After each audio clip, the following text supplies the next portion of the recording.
Okay, so I think John and Zig are away today. Councillor Zola and Glenn Graham, and Councillor Glenn Graham has a meeting, so he'll be missing part of audit. So I think we should probably proceed. So we'll bring the meeting to order. All right, thank you. And welcome to the first quarter audit committee of this year.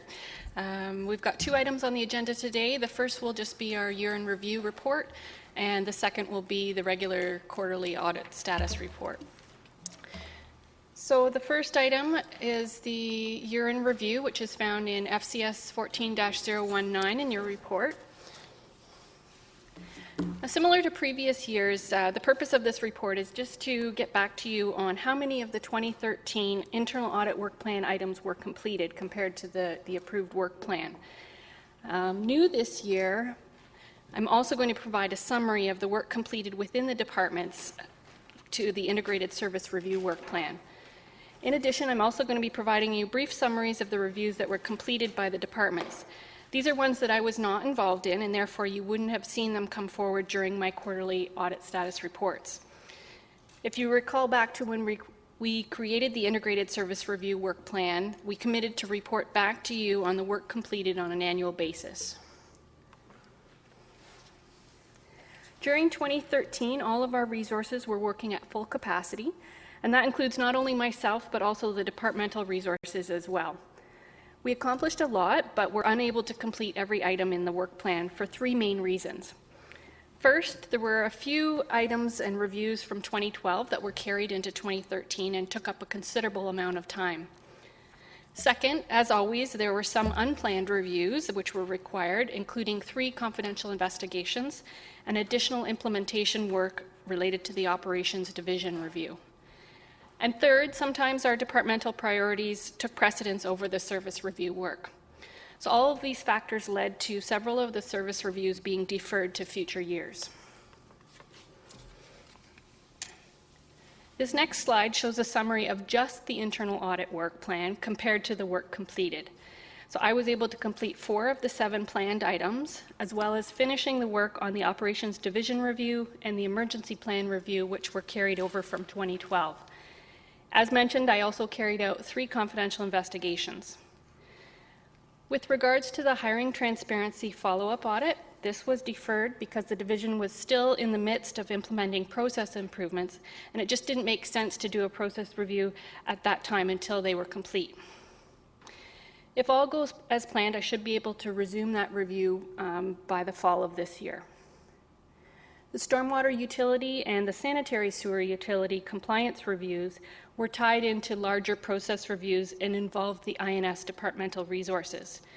And due to some other priorities that they were working on, both of those reviews have been deferred until 2015. So this chart shows the Integrated Service Review Work Plan for 2013 and the status of each item. As you can see, there are 2 items which are completed, which I'll give you a brief overview of in a moment. The HR recruiting and health and safety process reviews were started in 2013 and should be completed shortly. The capacity review of the Kitchener market was originally assigned to the risk position, and given that this position no longer exists, the review was not completed last year, but has been reassigned to me for this year. So I've already started that review and will likely report back on it at the next audit committee meeting. The remaining 5 items have been deferred due to resource constraints. As a side note, you'll note when we brought forward the 2014 work plan, we've put a lot more consideration into some of those other demands on our time, so the committees that we're involved in and the other projects and work. So hopefully going forward, our work plan will be more realistic and we'll be able to complete more of the items by the end of the year. So I'll now take you through a high-level summary of 2 of the completed service reviews. The first one that I'll highlight is the service level review of the Bylaw Enforcement Division. And this review was completed by Kathleen Woodcock in CSD. The objective of the review was to provide some background analysis related to whether the division is meeting public expectations regarding their roles and responsibilities. This was intended to assist Council in a strategic session which took place in August last year. The review included identifying any current challenges the division was facing, looking at trends and best practices, and then consolidating the information into a framework for council to consider. It did not include a detailed financial or controls review. In order to complete the review, the following analysis was undertaken. A stakeholder engagement process was developed and implemented. Interviews were conducted with all 11 council members and 1 council staff member. Data was collected, including things like best practices, statistics on cost per capita, resolution rates, court times, etc. And finally, an analysis of the current situation was done, including information about the divisional structure, types of service requests, response protocols, and other information. So during the strategic session in August, you will recall that you heard the findings which were provided as input into that discussion, and they're now listed on the screen as a reminder. So does anyone have any questions on that review before I move on to the next one? There doesn't seem to be any, so. All right. So the second review that I'm going to highlight is the IT Projects and Planning Review, which was completed by a collaborative effort involving a team in IT and was coordinated by Catherine Dever. The objective of this review was to refresh this team's mandate and vision in order to improve the clarity and responsibilities around roles, and also to provide a key point of contact for IT projects and improve internal satisfaction with the team's services. As part of this review, staff started by reviewing prior input from a variety of sources regarding the strengths of the team and areas for improvement, which led to a SWOT analysis and a brainstorming session where key issues and opportunities were identified by the team. The team then crafted a new mandate and vision to guide their work in the future. An analysis related to the staff alignment, the job functions, and system support was done to identify gaps between the current environment and the vision and to realign the resources where required. And finally, an internal communications plan was developed to roll out the refresh mandate and vision to the key internal stakeholders. So as I've mentioned, the review resulted in a refreshed mandate and vision for the team, and a realignment and redistribution of some of the roles and functions was also done in order to better meet the current and future needs and expectations. The expected benefits that they hope to realize from these changes include optimizing the project and relationship management with internal partners, having a smoother intake process for new IT projects, and the clarity of roles will help to facilitate business requirements gathering and documentation. Are there any questions on this review? No. Oh. All right. Just one, actually, sorry, just came in. Councillor Fernandez. Thank you. And I do have a question from the previous one. I apologize that I didn't, and I'll wait till the end to ask that one. When you talk about realignments of roles, Karina, what do you mean by that? What was happening? I'm going to turn that over to Dan to answer. Mr. Chapman. Through you, Mr. Chair, one of the findings from the IT strategic plan completed in 2010 was that these project managers over time have taken on too many hats, and it led to a lack of clarity around really what their primary function was. And quite often that was because there was no one else internally to look after the requirements, and so it was simply added onto the mandate for this team. So one of the things that we did through this process was really clarify what the primary role of a project manager is within IT, and look for ways to move out those other functions that are not really supporting that core mandate. So for example, we might have small systems that were implemented for some purpose and there was no systems administrator in that operating area to look after it. So the project manager would take on that as a part of their job function. It really does not have anything to do with their core job functions. So we said, how can we find a way to ensure that the business area can administer that system as we do everywhere else in the organization? Okay, so by realigning roles, did that mean that the project manager would have been able to be more focused on what they were doing, and the job requirements were divided amongst lower tier staff, or how did that roll out? So essentially the outcome is that they were able to do their core function well, and so one of the things we had heard through various outreach activities was that they were not doing their core function particularly well. So we've enabled them to focus more on that. To answer your question, some of those other functions have been done away with, and that was one of the benefits of the review. But I think in other cases we've said This is more appropriately a responsibility of the operating area, so let's find a way over the short, medium, or long term to transition it to where it most appropriately belongs. Okay. So the efficiencies that we hope to see would be that the project manager would be much more focused on their core mandate and be able to delegate any further responsibilities or new initiatives to appropriate people. Through the chair, I think that's essentially it. It's not their role to delegate responsibilities elsewhere, but it's a lot more clarity now around what business areas really are responsible for and what the role of the planning and projects team is. So another good example is business cases. I think oftentimes we found that there were some areas that wouldn't write a business case very often and therefore didn't have the skills to do it. And so over time we saw this team taking on more of that responsibility. And I think what we found through this process is that it really is the responsibility of a business area to define their requirement and build their business case. This team can help them in providing tools and approaches, but ultimately it's not their job to write a business case for an operating area that has a business need. So again, it's really just clarifying what the core function is for this team. Okay, thanks. Councillor Davey. Thank you, and my question is on bylaw. Apologies as well. I just wanted to touch briefly because it doesn't refer to the 2014 budget, but during the budget process we added 2 bylaw officers, and we also approved the mobile technology, which should go to increase the efficiency of the bylaw officers. So through that process, is bylaw confident that they'll be able to address these problems?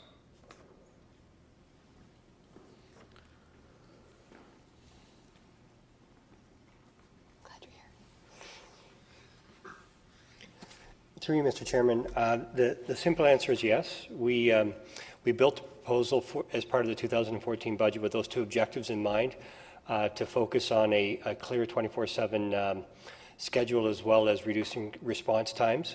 The 2 new officers will come into play on April 1st, and we're going to have some measurements in place to be able to track that efficiency going forward, which we haven't really had a chance to have those forms of measurements in place in the past, but we're going to be looking more closely at response times in the future.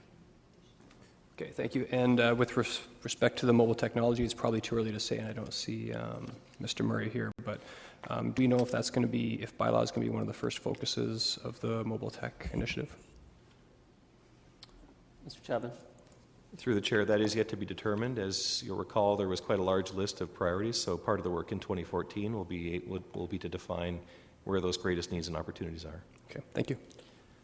Mr. Turner, I think Councillor Fernandez had a similar question. So, Actually, Councillor Davey almost asked exactly the question I was going to ask, but my follow-up question was about the public education. And I know that you and I have been working really hard around that with landlords and such. But are there other areas that you see that we can do public education? I mean, it says here public education has increased, but more can be done. Are there other areas that you see that we'll be able to touch base, and how can we as a council help get that message out? Yes, Mr. Chairman. One of the items on our work plan that we are committing, it's been somewhat delayed, but we're committing to complete in 2014 is a comprehensive neighborhood guide. We have a draft now. It's a, if it was in hard copy, it would look fairly substantial, like the size of the old TV guide thing that at one point I was looking at having one in every household, although that's probably not appropriate now. We're going to complete that, have it posted online as a PDF. We'll also have hard copies available for the councillors to use at public meetings and such like that. That really, going forward, is going to create the cornerstone of our public awareness campaign, because it's going to cover everything that we do. Some of the stuff now, you've seen some of the literature that we've created in the past that is sort of topical in nature, or the top 10 rules and that sort of stuff. But everything we do going forward is going to be pulled from this community guide. And again, it's been somewhat delayed, but we are making a commitment to getting it done in 2014. Oh, that's great. I mean, certainly any of us who have, Meet Your Councillor nights will be able to really push that. The other suggestion, if you don't mind me making, is, and I don't think it would be additional great cost, but if every community centre was able to have something like that there, so that people come and go all the time, and if sometimes they'll ask staff at community centres if they have information. Maybe that would be another place to. Yes, through you, Mr. Chairman, 2 points. The first point is that we've already engaged communications, and we will be looking at what the appropriate distribution is. Certainly, one in every household is not appropriate now, given the other technologies that are available. The other thing, just for clarity's sake, for members of council, when we talk about this neighbourhood guide outlining what we do, it's not just in terms of the bylaws that are in place. We're going to talk more about processes and public expectations. When they do call in, they can understand what the process is, so they know what to expect. Okay, thank you. Carolina, so there aren't any other questions, if you can carry on. All right. So now we'll move into the quarterly audit status report. And the two reviews that I'm going to tell you about today are the comprehensive review of the Audit arenas and a review of the municipal elections process. Also in progress at this time, I have a comprehensive review of our purchasing division, the capacity review of the Kitchener market, as I mentioned before, and I'm also helping to facilitate in securing a consultant for the review of the Centre in the Square and the Kitchener-Waterloo Symphony. So I'll start with the review of Audit arenas. It was a comprehensive review which aimed to analyze the business as a whole and identify aspects which are positive and should continue, as well as identify areas for improvement related to efficiency, effectiveness, risk mitigation, and culture. So this review was conducted by myself, Kathleen Woodcock, and Dylan Matthews. For this review, we used a number of our standard techniques for gathering information, including interviewing a sample of the frontline staff from the unit. We also invited all of the staff to answer an online survey. We got 35 responses to that, which represents about a 15% response rate, which is pretty typical and normal for this type of process. We interviewed internal stakeholders such as FM, athletics, economic development, and a few others, and also some members of council provided input as well. External stakeholders were not interviewed directly by our team because the unit had just undergone a customer survey with them, and we didn't want to annoy the customers by asking them the same questions. But we did use the results of their survey as input into our analysis. We interviewed all of the management team regarding the risks affecting their business, and then facilitated a workshop with them to rank the likelihood and impact of each risk. And then they were tasked with creating a mitigation plan for each of the high risks identified. We did a financial analysis of their 2011 and 2012 results. We looked at various internal and external reports and studies related to the unit. We benchmarked with 4 similarly sized cities, including London, Windsor, Peterborough, and Burlington. And finally, we reviewed some of the processes which were highlighted in the interviews and the surveys as being inefficient. So based on the input from staff and the internal and external stakeholders, there was a lot of very positive feedback about this unit. I've grouped the themes that arose from that feedback on this one slide. But what people talked about was the knowledgeable and professional and talented staff that work in the unit who consistently provide excellent customer service. They also talked about the great programming and events and the strong brand identity that the unit has. With only a few exceptions, the staff in the unit talked about their pride in their workplace and that they truly enjoyed their management team and their co-workers and generally working at the city. They also spoke about the overall quality of our facilities and the cleanliness and safety of them. They did mention the need for some minor repairs, such as some paint or some cleanliness of the dressing rooms, but overall there was a definite feeling of pride in what we have to offer to the public.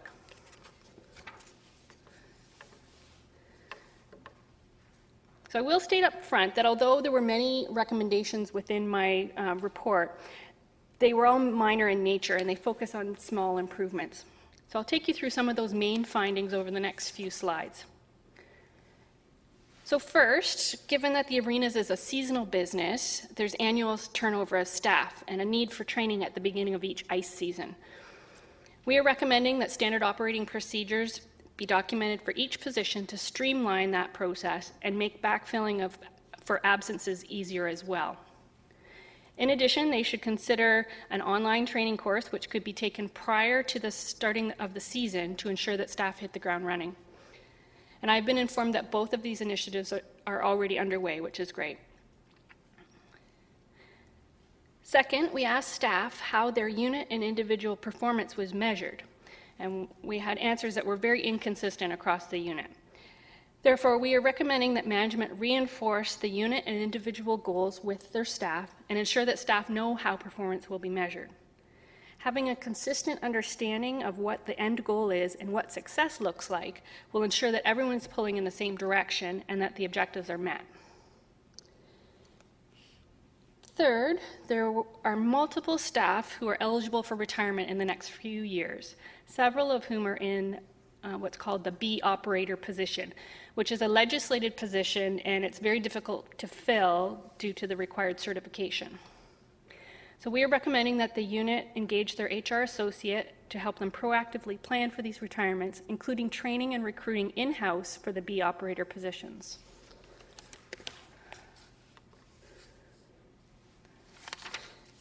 As part of the financial analysis, we put together a comprehensive look at the cost to run each of the arenas. This involved pulling in the facilities management costs, capital costs, reserve fund revenues, separating out the financing costs, and allocating overhead between the arenas. So we are recommending that when cost estimates are being generated for new arenas, such as the South District Arena, or when decisions are being made, such as the future options around the Aud, that all of these costs need to be taken into consideration. In addition, the individual arena analysis can be used to prompt further investigation into why some arenas spend less than others. With regards to the communications, staff indicated that current methods of sharing important messages and training with staff are not effective. The workforce includes many part-time staff on various shifts at different locations, so getting everyone together is near impossible. So we have recommended that management experiment with several different methods of communicating with staff, and more importantly, that regardless of the method that they use, that they follow up on those messages and ensure that they've been received and understood by their staff. In addition, we feel that communication between the lead hands and their supervisors, contractors, and the bylaw division could be greatly enhanced if the lead hands had cell phones. This would also allow them to alter the building controls remotely rather than having to drive in after hours.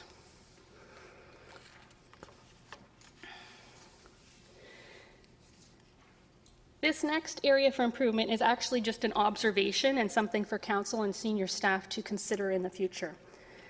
The financial analysis showed that even after allocating out the overhead to the community arenas, the Aud is still subsidized by the tax base.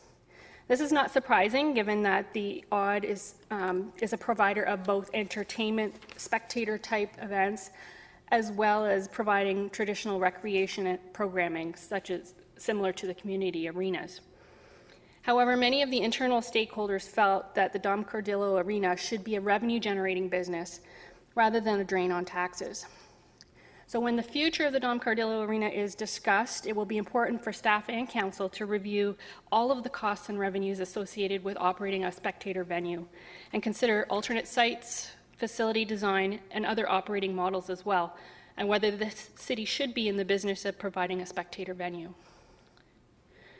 And the final topic for improvement is technology. We asked staff what technology or tools they wish they had that would help them be more efficient or effective. They provided several examples to which we are recommending that management consider them and implement only those which either improve customer service or provide operating efficiencies, subject to budget availability. I've listed 3 examples here on the screen. The first one, it was suggested that we could improve customer service and appeal to the public by adding in TV screens in the lobbies to show the programming rather than using whiteboards. Second, it was noted that having event management software would be a nice to have. So we are recommending that the management ensure that this request is included in the requirements gathering phase of the class replacement project. And finally, staff commented that there are not enough two-way radios during events. So we recommend that management assess this, whether there is a justified need for them, and then supply if required. So in conclusion, the results of this audit were very positive overall. The new direction and strategy which have been implemented by the unit are generally well received by most staff. As I mentioned, the recommendations focus on small improvements to become more efficient and effective, mitigate the key risks that were identified in the risk assessment, and improve the culture and relationships with staff. So are there any questions on this review before I move on to the next one? Yes, there's a few. Councillor Fernandez. Thank you. When you were discussing about the service offering, and I'm looking at page 2-4, when you say that the analysis showed the odd and arenas are subsidized by the tax base, was this a surprise to you? Like, was this an unknown? Because to me, it's a surprise. So I don't know if it's something that I've completely missed in hearing before or not. I didn't know what to think going in, only because the financial cost centers have a lot of different information in them. So, for example, the odds cost center has all of the overhead for all of the other arenas, so their insurance, their computer, their phone. So I wasn't sure, after stripping those out, would they be in a profit situation. So, but when we consider all of the community programming that also goes on in that arena, it's not surprising that it isn't a revenue generating in a profit position. You said it's not surprising, or it is surprising? It's not surprising. Okay.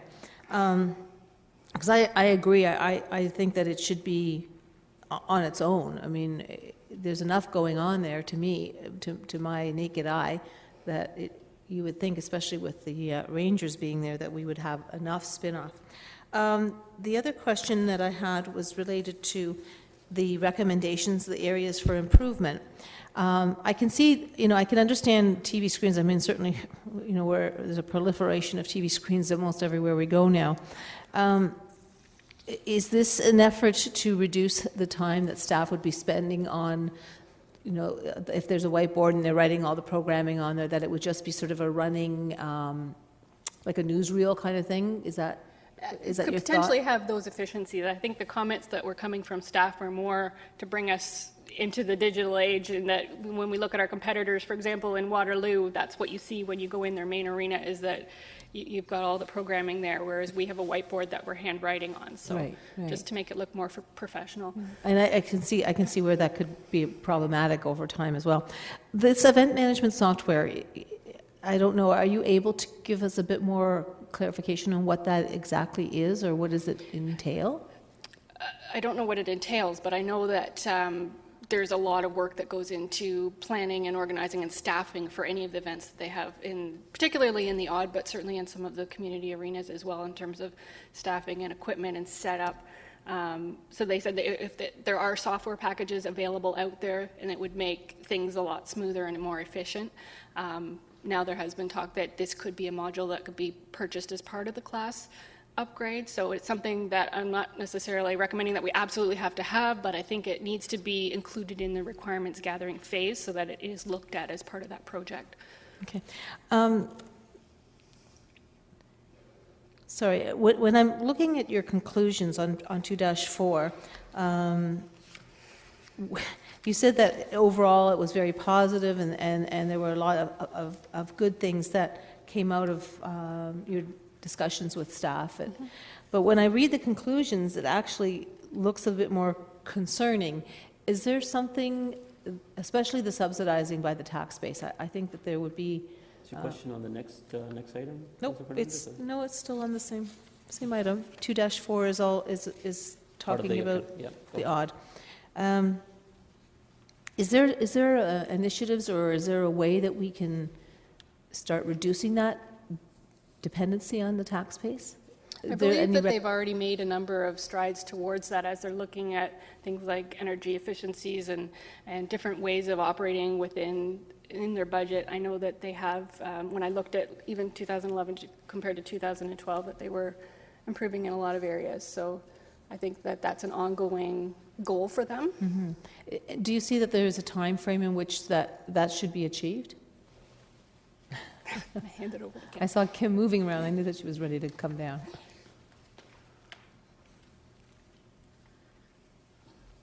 Through you, Chair. With the Odd complex encompasses not just the Dom Cardillo Arena, it's also the twin pads on the back, the Jack Coach Ballpark, and Centennial Stadium. So when you look at that budget, that's where some of the subsidies are. In addition to it, we do a lot of community programming. So the Rangers occupy the rink Monday to Friday for their practices for about 2.5 hours, and then usually 1 or 2 games a week, depending on the scheduling. If you look at that, the rest of the time we program minor youth sports, adult hockey, the recreational component. To turn that facility into a full-time entertainment venue, you'd be having to create another arena to offset all of those bookings that are filling that space. So in order to improve the bottom line, you're going to actually increase your capital expenditure. So there's a fine balance between the two, and hence we kind of direct it looking at it in the future. When you're looking to do an isolated entertainment venue, how does that look? What are the parts of that? And then look to what the revenue should be. Okay. What I'm understanding then from you, Kim, is that it would be very difficult to generate more revenue based only on it as an event venue when you have all of the commitments that you would have with the Rangers and minor hockey and that. Correct on the minor programming and the adult programming. The Rangers are part of what we deem to be sort of the spectator and the entertainment. Okay. They are the piece that actually helps us offset the costs to offer public skating, recreational hockey, and other programs. Okay. All right. Thanks very much. Councilor Ivanovich.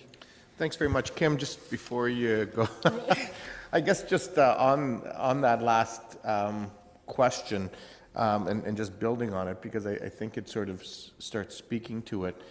Was there a time when, in terms of the auditorium complex, or the Dom Cardillo Arena, I guess more specifically, where we were more profitable or less subsidy because we had more shows and we've made some of those changes in terms of community use, or have we continually been getting better in terms of that overall piece? I'm going to say that we definitely have become stronger and more financially independent in that facility due to the initiatives of adding the corporate boxes in 2002, because we were able to attract a new revenue that we couldn't do before. In addition to that, our food and beverage component has been really substantial in helping bring down some of the costs, in having the amenities and the pieces there when we do have shows like Seinfeld or Headley or Ranger games and other special events. So definitely has been significant in that. If I look to sort of the past days, we had empty space in that facility, and we used to greatly discount it to actually bring programming. At one point, we were bringing in tournaments that were probably paying, I know that they were started off at about $45 an hour, and gradually we got them up to $125. Today they're paying $236 an hour. So I think there's been a lot of growth. I think it is definitely matching it with the market and what is available in the economy from both corporate and residential. But I would say that the Aud is moving in a direction where it's generating revenues to offset community programming. Is there more stuff that we could be doing, but right now are saying no to because we need that ice time for community use and so on? Or there just really isn't that much uptake for, whether it's additional tournaments, whether it's for additional sporting type of events like figure skating or other things like that? To be honest, it's a fine balance. I think that the user groups this year are seeing that there's some entertainment coming through and they're adjusting, which is great, because what they're doing is picking up time in less desirable time periods. And it's always trying to balance that inventory of what do you have when there's no guarantee of entertainment coming. You still want to sustain and have revenues, as well as how can you attract new events to generate not only revenue for that facility, but even for the community. And so I think that's what we're trying to do, is balance those. I believe that we finally have some stability, knowing that the Aud's going to be there for at least 15 to 20 years, which is the first in the last 5 years, given all the discussions we've had. Sure. And I think that in itself gives us the ability to look at attracting other events and stability for the marketplace to actually look at us as a place to bring their business. Yeah, because I think part of the challenge in the past has been we're sort of stuck in the middle between here and London, and promoters sort of figured that we're the ones that could have moved to one city or another and sort of focused on those two other markets. But I think that's changing a little bit, is my sense. Definitely, as our population grows and we're wanting to stay home more. Right. And just going back to your first response, and you were talking about how some of these things, some of the decisions that have been made over the past number of years have helped with the profitability. So things, just as a refresher, things like the suites and the seating expansions and so on, those are all things that have been funded or that have been paid for, not through the tax base, as I recall, but in fact through the actual purchasers of the space in the suites or the extra seats and so on. And that has gone towards paying that debt, if I recall correctly. Correct. The new revenues have been part of the business case of helping, to cover the costs of the capital investment. And in the meantime, it's all helped bring down our overall subsidy to it. It's helping, and once those debts are paid off, it'll actually help the situation even more. Awesome. That's great news. And I just wanted to really thank you and your team. I know you do a great job at the overall facility with everything and all the many events and the thousands of people you pump through there. So keep it up. Thank you. Thank you. We do have an amazing team, so thanks. Councillor Dave? Thank you. Sorry, Kim, I'm going to have Kim, some questions as well. Might want to stick around. First question on I do think the TV screen is effective, and I noticed that we do have one at Sports World. How do we, is it because we purchased Sports World, it was already existing? The dressing room assignment, that sort of thing? Yeah, through you, Chair. Yes, exactly. When we made the acquisition of Sports World, it was software that was installed at the time by the private owner. Okay, so we don't know if that license would extend to other arenas, or is it specific to that one?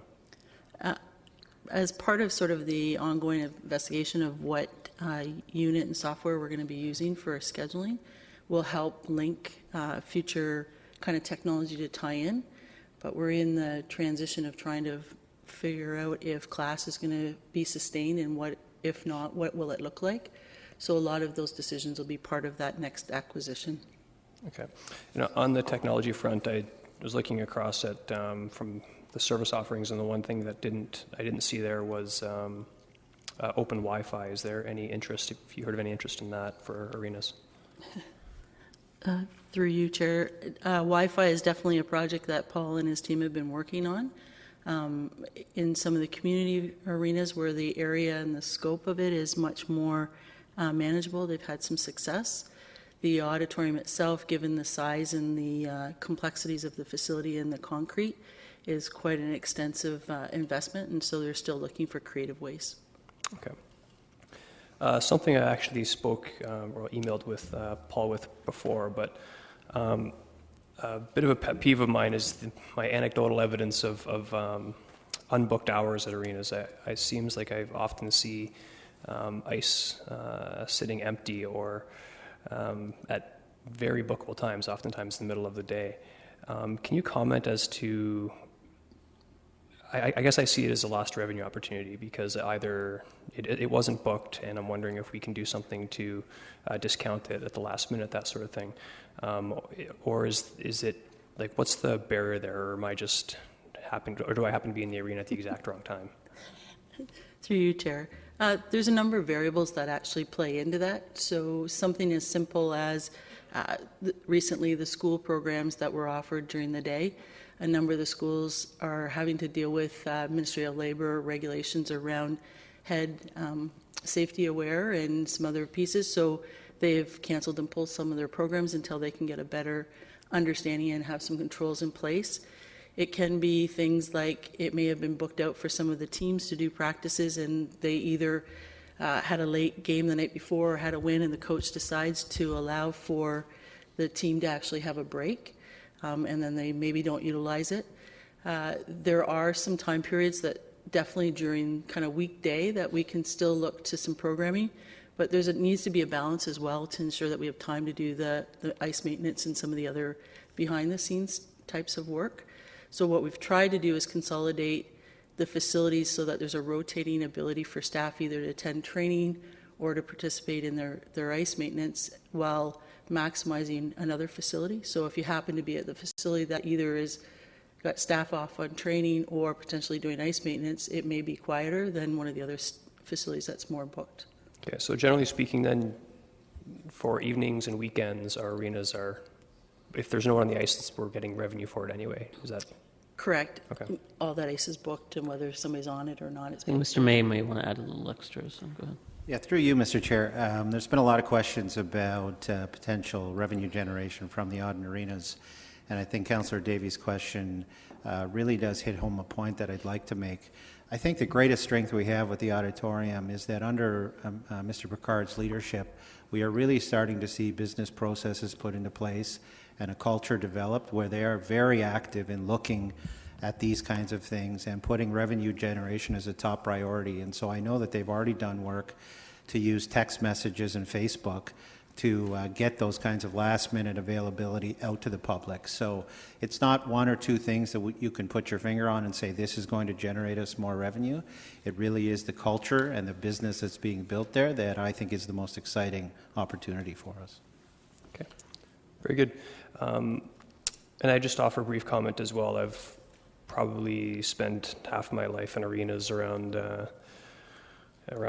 Ontario for sure, and in terms of, I'm not surprised to see the results here because Kitchener's we don't always have the most state-of-the-art newest arenas throughout the city, but they're always impeccably maintained, and it's something that's, as a player and a coach, I'm very proud of.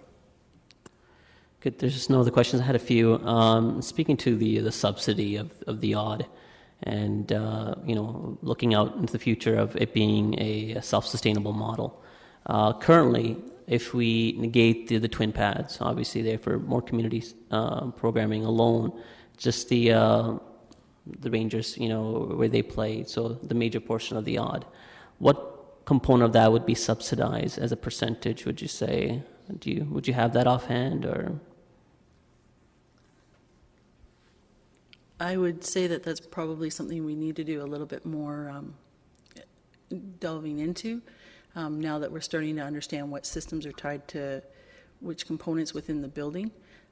But it definitely is part of, in the communication, is understanding what is community development and what is actually self-sustaining and revenue generating.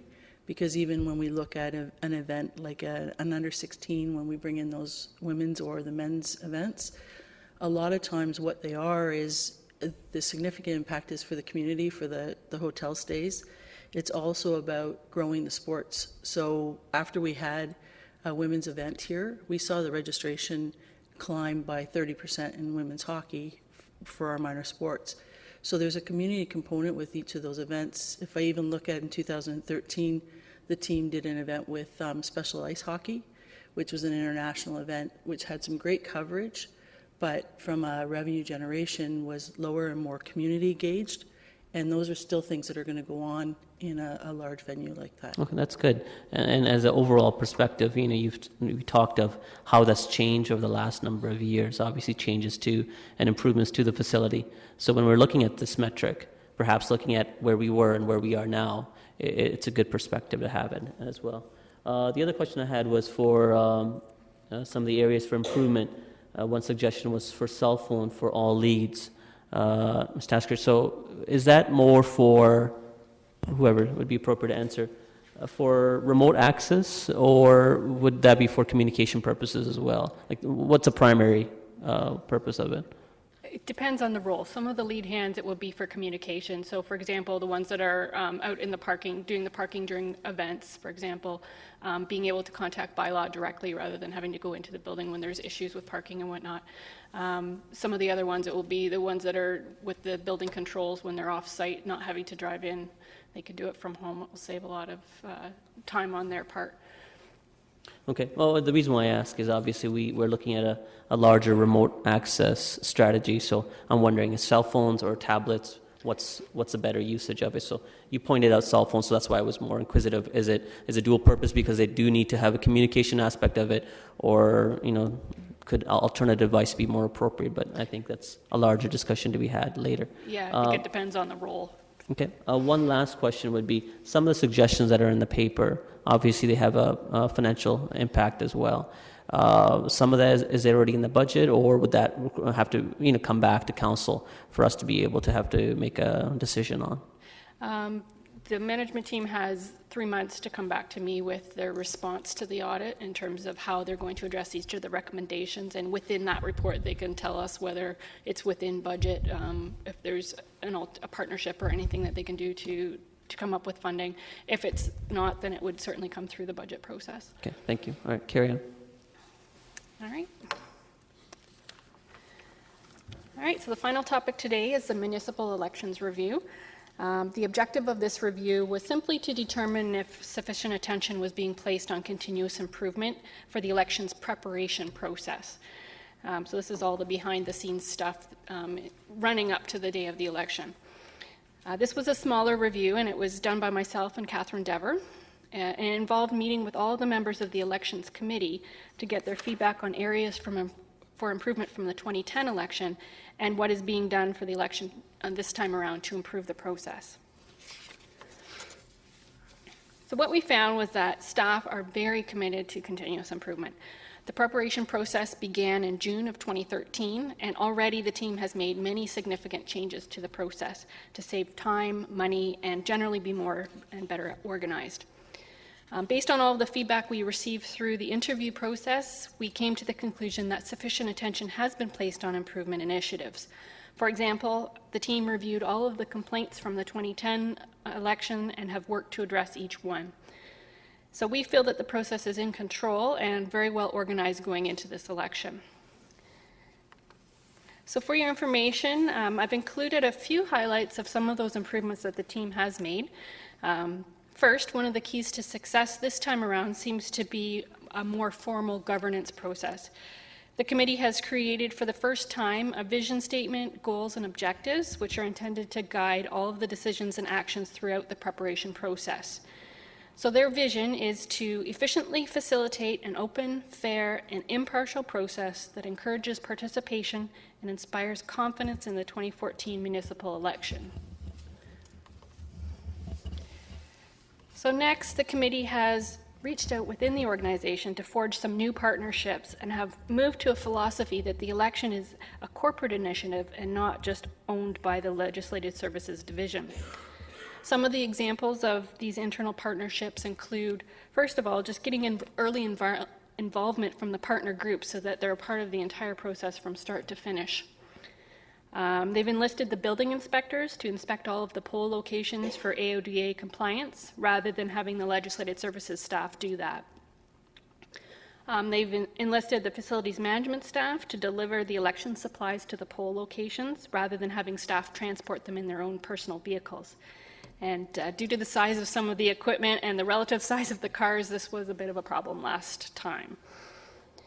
And then finally, just encouraging more staff across the corporation to work at the polling stations, and this will save out-of-pocket costs if we decide to give them lieu time.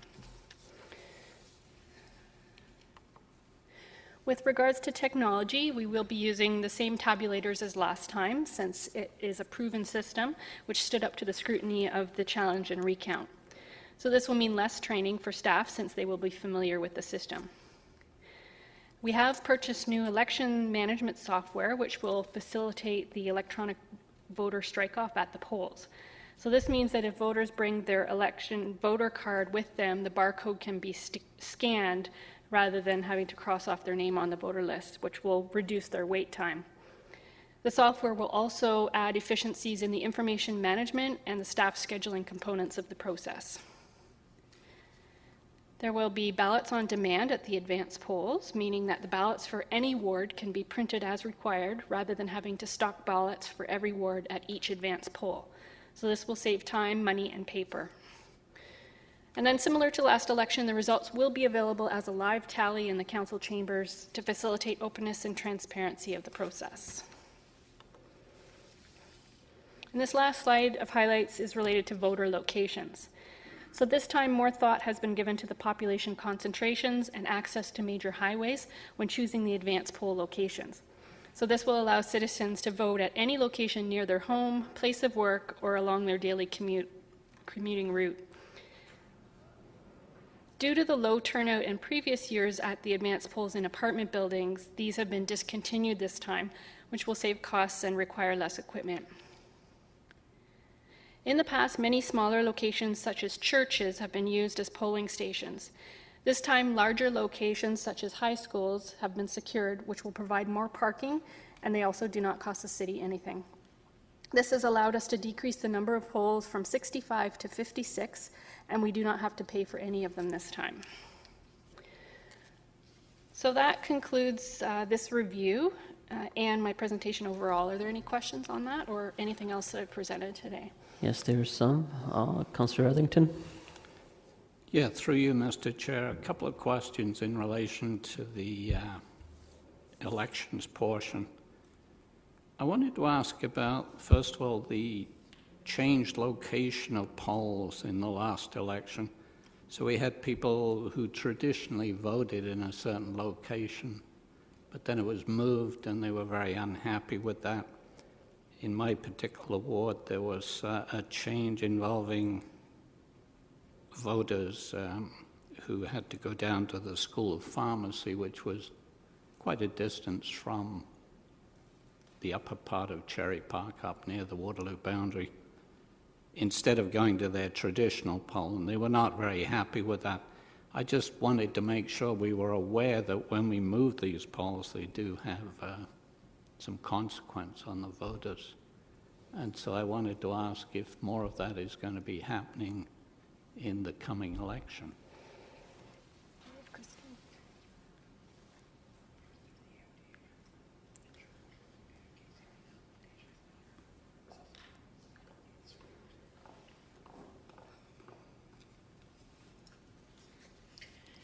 Through you, Mr. Chair, yes, absolutely, that whenever we're considering making any types of changes to traditional voting locations, it's incumbent upon us to make sure that we are communicating that out to the public. So we're taking steps through our internet site and through other means to make sure that people are aware of that.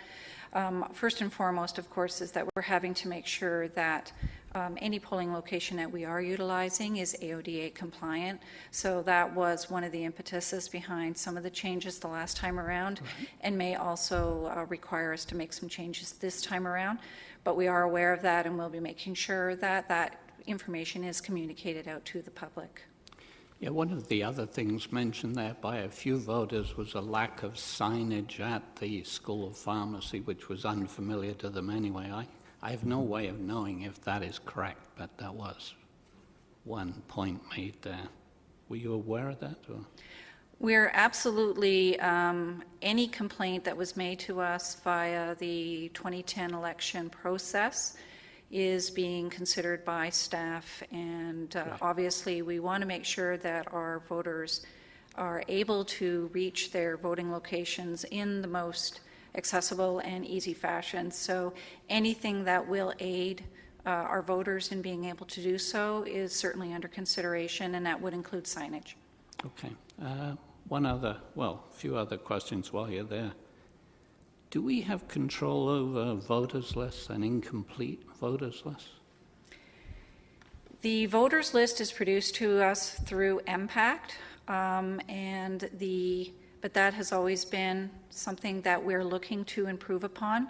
So the new election software that we're looking at through DataFix, one of the key features of that is for us to be able to try and build a more reliable and more comprehensive voters list utilizing the MPAC data as sort of the basis, but then we have some freedom and flexibility for us to add to that so that it is a more up-to-date list. I'm going to say that we're never ever going to be 100% accurate with our voters list because things change quite rapidly, but we are certainly taking every step possible to try and make it as up-to-date as we possibly can, and thereby decrease some of the problems that we have at the polling locations. Okay. And obviously for me, these details are very, very important with my stunning majority, but I wanted to ask a question about one of the things I ran into in several recounts, and that involves the subject of what I believe you call overvotes. These are spoiled ballots where people voted for too many, or... Do we have, at our polls, do we have any way of recording the fact that anyone who is overvoted gets a chance to vote again? Do we actually record that at the poll?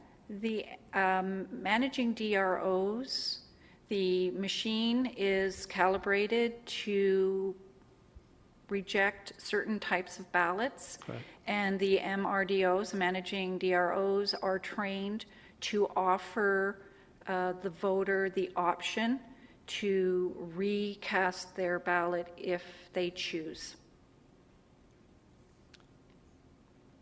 Okay.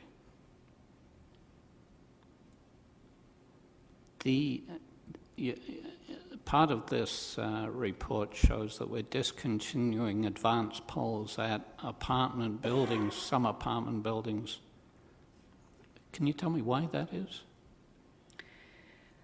Well, the advanced polls will be coming forward to Council in April, but if I could just briefly say that we looked at those voting locations where there was a very low turnout.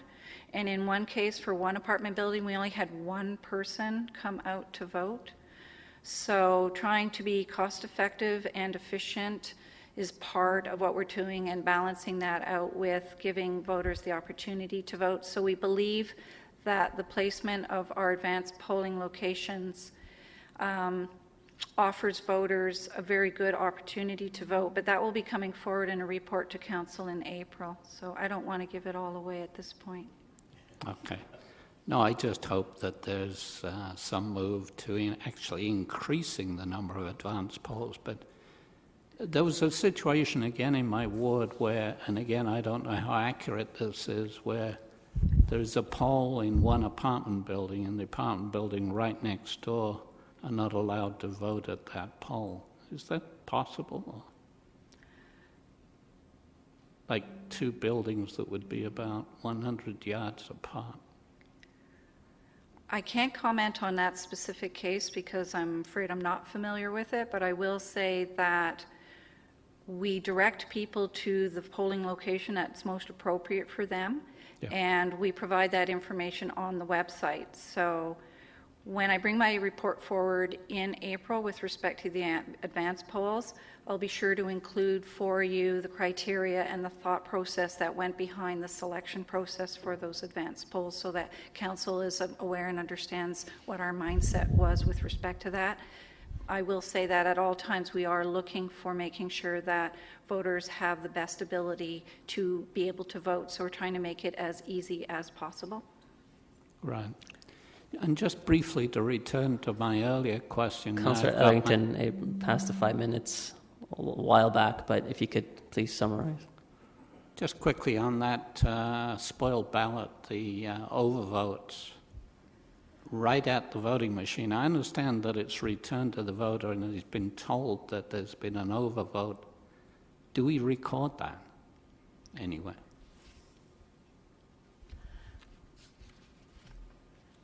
The machine is calibrated to... I think Councillor Ellington is saying, is there identity given to the ballot? And I think that defeats the purpose of... if that's what you're referring to, Councillor Etherington, no, we do not in any way, shape, or form record who's made what vote, no. Okay. Every vote is completely anonymous, and that is extremely important and part of the entire process and part of instilling faith and trust in the process. Sorry if I didn't understand your question. That's okay. Thank you very much. Councillor Galloway-Sealog. Yeah, I just have two actually follow-up questions to something that was, well, first of all, we use MPAC as our data. Is that the same data that's used by the federal and provincial governments when they do their elections? I'm told no. Why wouldn't we be using some of their data? MPAC has been charged by the province to provide us with that information through the assessment role. That is part of their responsibility to provide us with that data. Okay, I just figure if we're seeing that many difficulties with it, I'm sure the stats that they're using or the information they're using at the federal and provincial level probably aren't perfect either. But my other question was that we said high schools. And one of the reasons, like that we're moving towards more high schools, larger locations, which isn't necessarily a problem, but we said parking would be more ample in those. That might be true in the evening, but what about during the day? Because there's very minimal parking during the daytime at high schools. Parking is always an issue during the day, regardless of the location. So, but typically speaking, high school parking lots tend to be quite a bit larger, we have found, than many of the smaller elementary school parking lots. So, but that is certainly one of the things that we're looking at when we're assessing polling locations, is the ample amount of parking, both during the day and in the evenings. Okay, thank you. Councillor Fernandez. Thank you. When you said that you used internal, sorry, lost my page, internal divisions and stakeholders, did you also connect with Compass Kitchener? Because we're going to be seeing later on their report on citizen engagement and voter turnout. I believe that Ms. Tasker was referring to the use of internal staff for the purposes of running the election. Is that what you're referring to? Okay, yeah, well, it said that early involvement with other divisions, so maybe I misunderstood what she was talking about. Mr. Chapman. Through the chair, that was a reference there to the divisions that will provide a supporting role during the election logistically. But to answer your question, I believe Christine and Colin have been in contact with Compass Kitchener, and they've had a number of discussions with them, specifically around the issue of election websites, but there has been communication with the committee around the issues of voter turnout. Okay, great, thanks. It was a little bit disconcerting when I found out that staff was using their personal cars to drive and bring materials to the polling stations. And I'm glad to see that we're going to be using facilities management. So does that mean that they'll be using our fleet vehicles to do that delivery? Because I guess I'm wondering about insurance and risk and liability and stuff if staff are using their personal vehicles. It wasn't just staff, it was all election workers, and that was another consideration. So we have yet to flesh out all the details with Ms. Fletcher, but that is what we're anticipating. Okay. When you said you were encouraging staff to work at the polling stations, can you explain that a little bit more in detail? Because I guess staff are paid at different hourly rates. So, and you said that there was comment about it being in lieu of time. So if somebody, we always hired people before in the past, right, to be DROs and work at the election polls.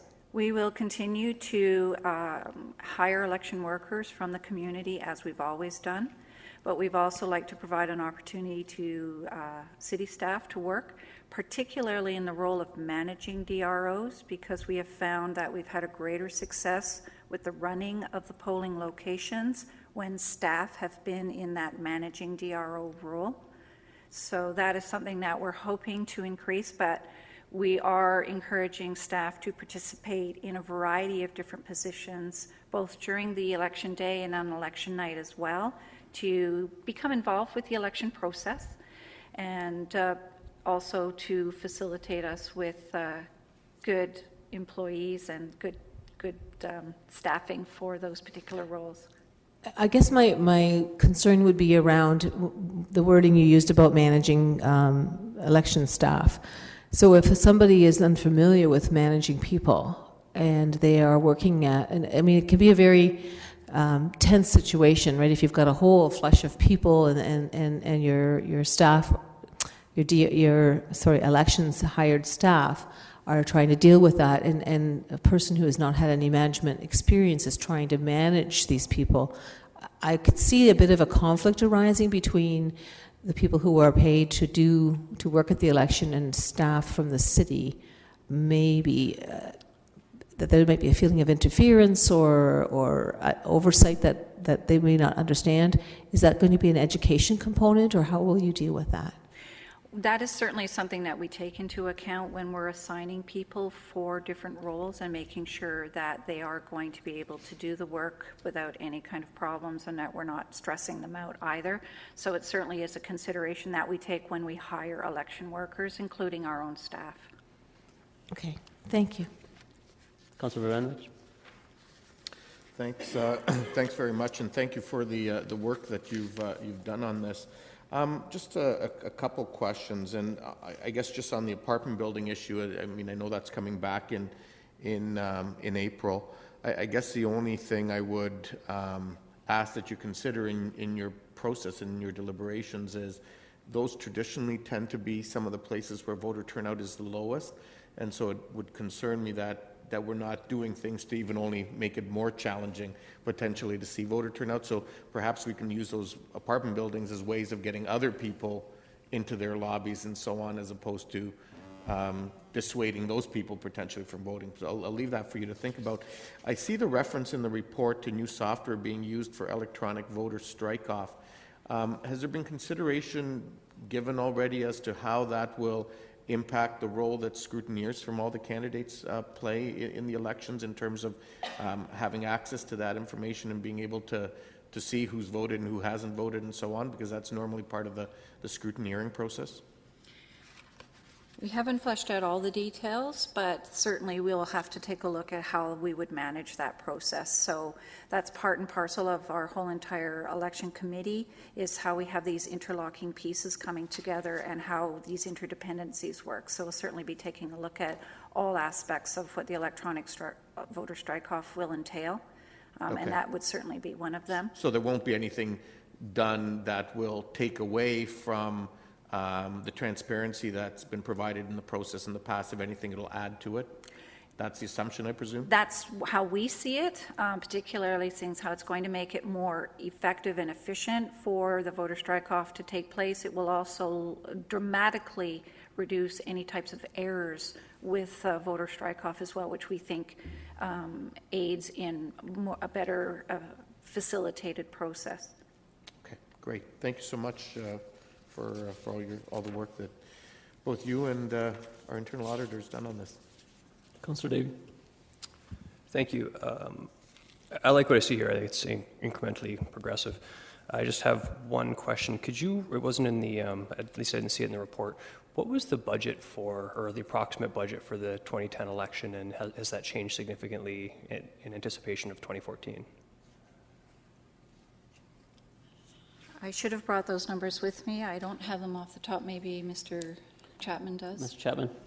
If memory serves, our annual contribution to the election reserve is about $90,000, so I think the total budget is in the range of $360,000 to $400,000. Okay. Very good. Thank you. Councillor Fernandez. Sorry, I had two more questions. I forgot, Christine, sorry.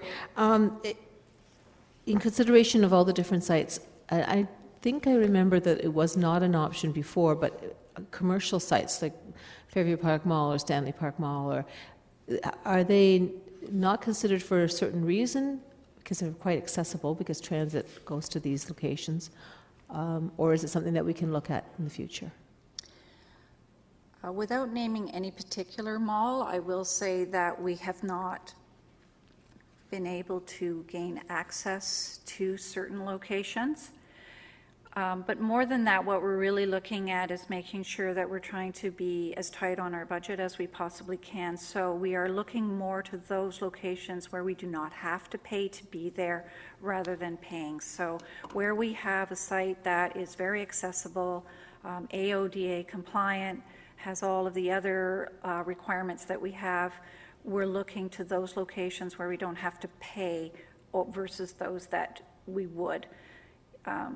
However, if we had to pay for something in order to get a good location, and that was the only location available, then yes, for sure, we would not overlook the use of that, but it's not top of priority with respect to locations. Okay, and you know what? I didn't even think about, of course, that we would have to pay for those locations.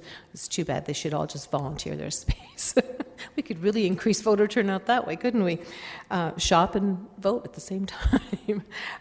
One other question, and it's probably out of your hands, but the one vote differential. is this something that is a provincial initiative that we need to look at? Because I think that a lot of people are looking at, wow, one vote, but that's quite a thin margin of winning. Would we be looking at something, or does the province mandate that difference? Can it be increased by 5 or to 10, or does that happen? Or Councillor Fernandez, are you questioning Councillor Etherington's legitimacy of his? Oh no. I'm just wondering if that, because there's all kinds of how do you say that? Discussion about, should we just be looking at a one vote difference, or should there be a greater variation? I don't know if that's something that we do as a municipality, or is that a province that sets those guidelines? Not challenging it at all. No, I'm just curious to know if that. How are we governed by Yeah, the how do we govern that? Yeah. It's my understanding that it's a simple majority wins Okay. situation, and I'm not aware at this point of any amendments to the Municipal Elections Act that would be attending to that particular issue. Okay, so it would be the Municipal Elections Act that would make any changes or discussion around majority and what the percentage would be. Okay, that's all I needed to know. Thanks. Councillor Vervanovich? Well, just on this, there has been discussion in the last few weeks, largely as a result of a request that's come from the City of Toronto to look at preferential ballots, which would which would require any candidate to have at least 50% of the vote, so people would rank essentially their ballots. The Premier has indicated, I understand, that she thinks it's not a bad idea, but they're discussing it. It wouldn't have any impact until the 2018 election, and from what they've said up till now, it would be up to individual municipalities to decide on their own. At least that's what they're thinking is up to this point, if that was something that they wanted to use or consider in the future. Thank you for that addition. I see no other questions, but I had some, especially for the consideration of some of the school sites or alternative sites from schools to be given to larger school, high schools. So that wouldn't be in the case of small primary schools, would it? Or we have a lot of smaller locations or primary schools within neighborhoods that are used as polling stations. They wouldn't be changed for with a high school if it's in a particular area. In those locations where the primary school has always been a good site and location for us and it's well located, we're not looking to make those types of changes. What we are trying to do, though, is to be more sensible with respect to some of our locations, and where a high school previously might not have been considered, but it is a very good, well-located location for a poll, then we're certainly not dismissing the high school as in previous years as a potential polling location. So all of this would come forward in the April report then, as well as the advanced polling stations, as to if there are going to be any changes to the election day polling stations, or? It is my understanding that we are only required to bring forward to council the polling locations for the advanced polls plus the dates and times. So that's what will be coming forward in April. So this is entirely some undertaking by staff where council will not have any input or guidance? As far as I know, it's down to staff, but certainly we listen to all input and take that into consideration, including information that we receive from the 2010 election from the community. Okay, good. And some of those comments have been made through this day as well, so hopefully that will be taken into consideration. The other thing that came to my mind was I think Councillor Fernandez raised the point of commercial sites, but you've outlined that there's associated costs to that as well. Is that assumption of cost, or have we actually reached out and inquired to see if they want to participate without having costs associated? They are not compelled under the Municipal Elections Act to provide us with a free location. There have been some locations that we have gone to and we have actually been declined. Rather than create an issue and a problem with that, we've sought out other well-located polling locations within that particular area. Okay, all right, thank you. All right, you can carry on with the presentation. Yeah, Is it done? That concludes. Okay, all right. Wasn't sure if you wanted to add anything further. There's no other question as well, so I guess call the meeting to end.